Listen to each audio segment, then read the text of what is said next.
L'affaire civile du prince Andrew et la façon dont il la traite ternissent la réputation de la reine et divisent la famille royale, a déclaré l'expert royal Russell Myers. Hier, un juge américain a décidé que Andrew devait être interrogé sous serment par les avocats de Virginia Roberts Giuffre dans son affaire civile d'agression sexuelle d'ici la mi-juillet de l'année prochaine. Le juge de district Lewis Kaplan a fixé la date limite du 14 juillet 2022 pour terminer les dépositions dans une ordonnance de programmation qui a été convenue par les avocats d'Andrew et de Madame Giuffre.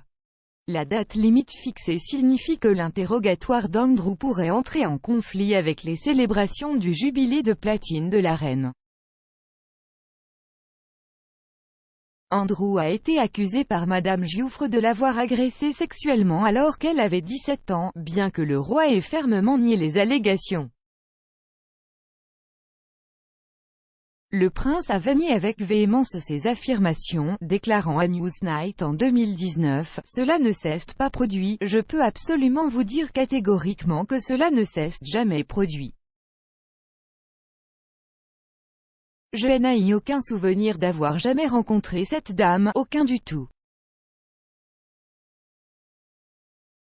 Pod Save the Queen est hébergé par Zoé Forcey et présente le rédacteur royal du Daily Mirror, Monsieur Myers. Monsieur Myers a affirmé que la façon dont Andrew traitait son affaire civile avait « divisé » la famille royale.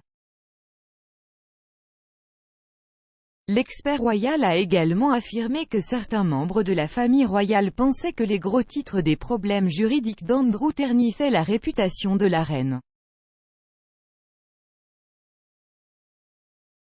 Monsieur Myers a déclaré « Je pensais juste que c'était assez intéressant parce que la famille est assez divisée sur cette question à propos d'Andrew, et assez divisée sur la façon dont il y fait face.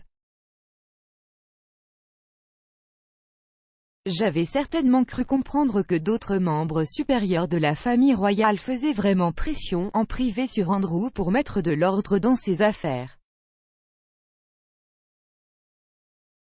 Il n'allait pas nécessairement intervenir. Mais c'était certainement la pensée que tous ces gros titres nuisaient vraiment aux affaires de la monarchie et ternissaient en quelque sorte la réputation de la reine. De toute évidence, il n'a été reconnu coupable d'aucun crime, mais la façon dont il le traitait était sujette à débat. Je pense donc que ce sera bien accueilli dans tous les quartiers si les choses bougent ensemble et qu'il est perçu comme étant en train de régler cette affaire. Dans le cadre d'une entraide judiciaire MLA, les procureurs et les avocats agissant pour Madame Giuffre peuvent émettre une demande formelle pour que le prince témoigne au Royaume-Uni. Une entraide judiciaire est une forme de coopération entre des pays ou des États pour obtenir une assistance dans une procédure judiciaire. Madame Giuffre demande des dommages-intérêts non spécifiés à Andrew, dont les avocats ont rejeté les accusations comme étant sans fondement. Andrew n'a été inculpé d'aucun crime. Plus tôt ce mois-ci, la police métropolitaine a déclaré qu'elle ne prenait aucune mesure concernant les allégations de Madame Giuffre. Il a également été signalé que la reine devait payer les frais juridiques du prince Andrew. Le Télégraphe a affirmé que le monarque aiderait à financer la longue bataille judiciaire, en utilisant les revenus de son domaine privé du duché de Lancaster. Les revenus du domaine ont augmenté de 1,5 million de livres sterling l'année dernière pour atteindre un apport annuel global de plus de 23 millions de livres sterling. Le prince a récemment élargi son équipe juridique en Amérique en embauchant Melissa Lerner pour travailler aux côtés de l'avocat principal réputé Andrew Brettler. Le journal a également affirmé que M. Brettler facturait environ $2000, 1450 livres, de l'heure.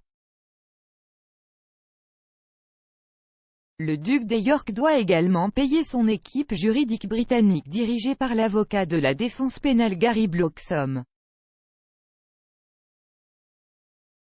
Buckingham Palace a refusé de commenter le rapport du Télégraphe.